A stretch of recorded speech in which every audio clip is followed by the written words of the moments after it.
وانا عندي واحد التساؤل بصراحه، ما عرفتش واش تتفقوا معايا فيه ولا لا، خصوصا المشاهدين ديالنا الوداديين.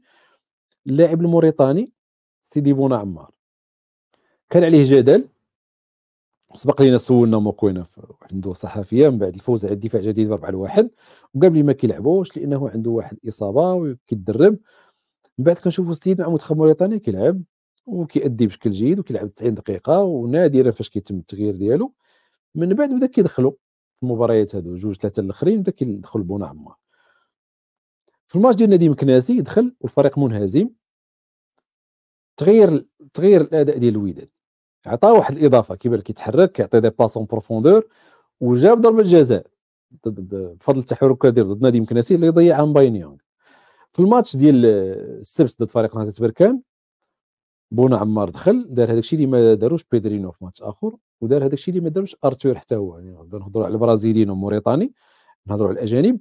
بالنسبه لي انا، تقدروا تختلفوا معايا تقدروا تتفقوا، بونا عمار يقدم الاضافه ملي كيدخل.